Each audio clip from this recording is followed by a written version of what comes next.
Sangya para tamu ingkang winantu suka rahayu. Upacara adat pangging temanten Wong Ayu Elinda Susanti, Wong Bagus Wahyu Hari Laksana kapurwakan. Sumangga nuwun.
Wilujeng rawuh Wong Bagus Wahyu Hari Laksana, keluarga ageng Bapak Gampang Santoso Ibu Boyrah.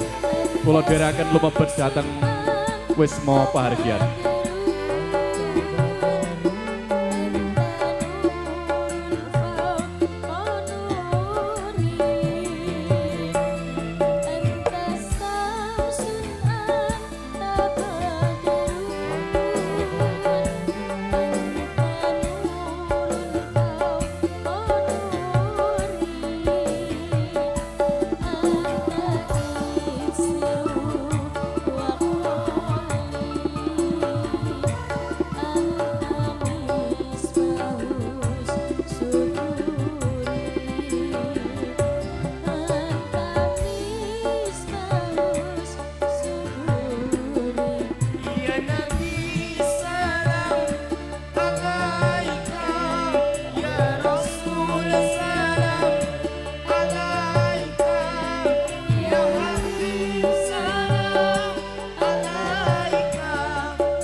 Sinartan Hasasanti Gangga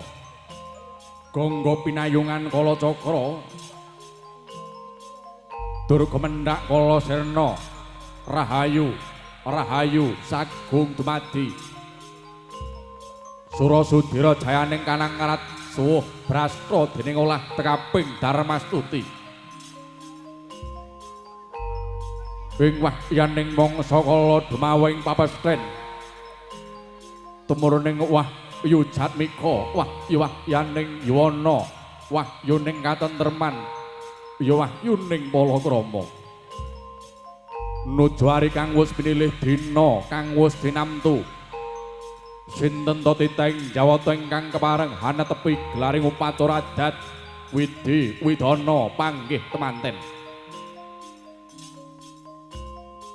nenggih Sang Bagus Wahyu Hari Laksana wong ayu Elinda Susanti mangkono tumujuaning sasana panggih ya saluhuring pasangan kekanthi Rama Ibu tumulika mlawi astanira denira samya cecaketan samya bebalangan gantal ingkang sinebat gondang kasih lawan gondang tutur ingkang kinarya nenggih wujuding suruh ingkang binuntel wenang lawi suruh mangkono pinilih kedah matemurase apa to darunane sang penganten mugia manunggalaken raose manunggal nyawi loro-loro ning tunggal ngalurutan kena pinisah donya prating pangayunan purna mangkono tumungkul sangat mbojo penganten putri anjeng kumarang pepadanira penganten kakung giya hamecah wujuding ngantiga sinebat kanggo upacara wiji dadi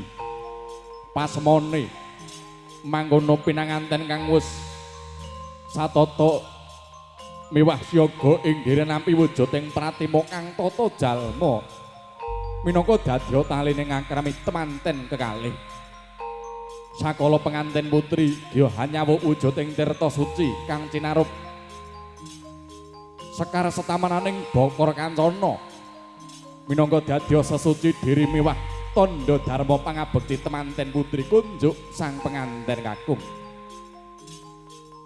kadya sak kedheping paningal sagebyaring kathit gelaring upacara ing saluhuring pasangan paripurna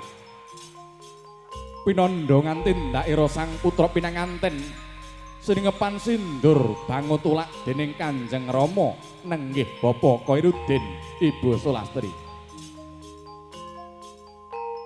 sindur bangun tulak kang warne abrit kelawan seta muhung wujud salugune amung kinarya dadi piwulang kunjuk temanten kekalih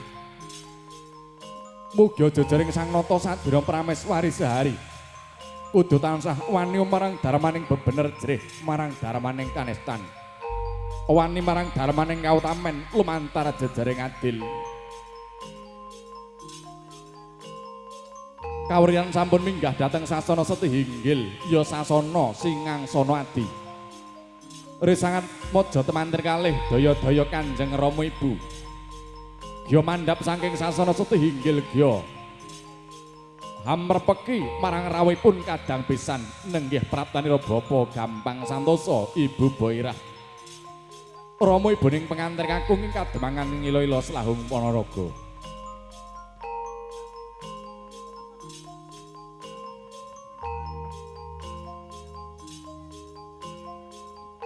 datan pantara dangun denera abenajeng kang hamangku gati miwah kadang besan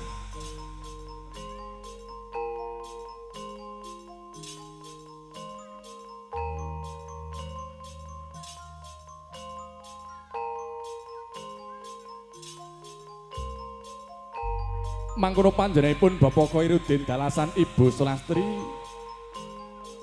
arsa jejawatan asta ingkang hamengku gati daya-daya nakyenaken kawilujenganipun kadang besan jejawatan asta Bapak Ibu bage binage wilujeng rerangkulan kebak ing rasa asih lawan sutresna kepara kadang besan mangkono kekanthi pinarak lenggah wonten pawingkiringing putra pinanganten kekalih.